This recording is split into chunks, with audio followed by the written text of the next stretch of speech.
Thank you. I just had two things, and first received greetings from Dennis Itumbi. I was with him until 4:30 a.m. this morning, and he asked me if I get an opportunity to relay a message to Kenyans of goodwill, wish them a Merry Christmas, as much as he'll be spending his in hospital, but he's thankful that at least he is alive, further from the machinations and the plans of those who planned to assassinate him the night preceding today. He also asked me to tell Kenyans that his spirit is unbroken, and the Hustler Nation remains as strong as it was before his abduction.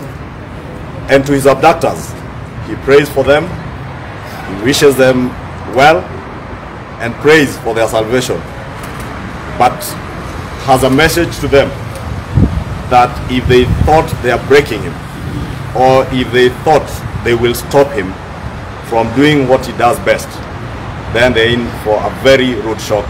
He's unbroken, and he will not stop what he does. He will continue to do what he does best.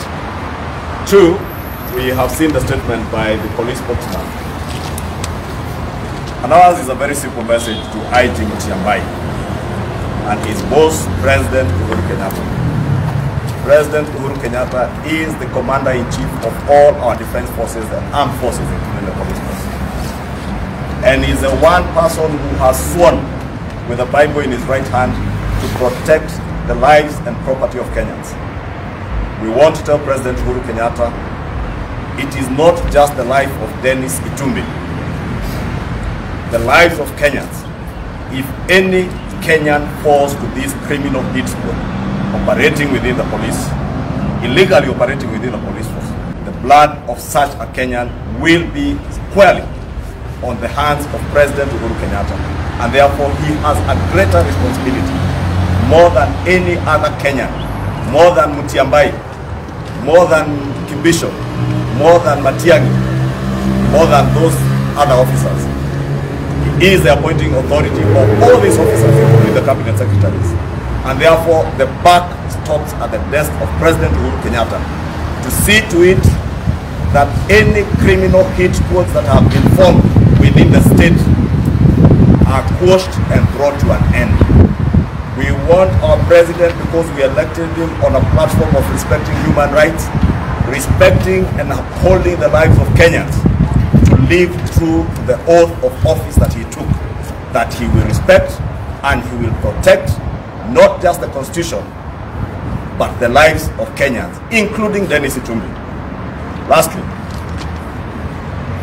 let me also take this opportunity to thank the very patriotic officers, because as Honorable Kichumba Murkomen has said, very many patriotic officers offered us information yesterday and told us to continue piling pressure, and we must thank the media, the mainstream media.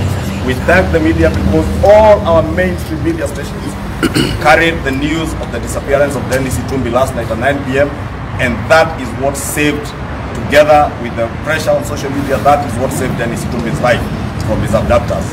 And let me finish by saying, Dennis is unbroken, the Hustler Nation spirit is unbroken, and we want to tell the state, we shall not be coerced to support any state project, not by threats to our lives, not by threats to violence.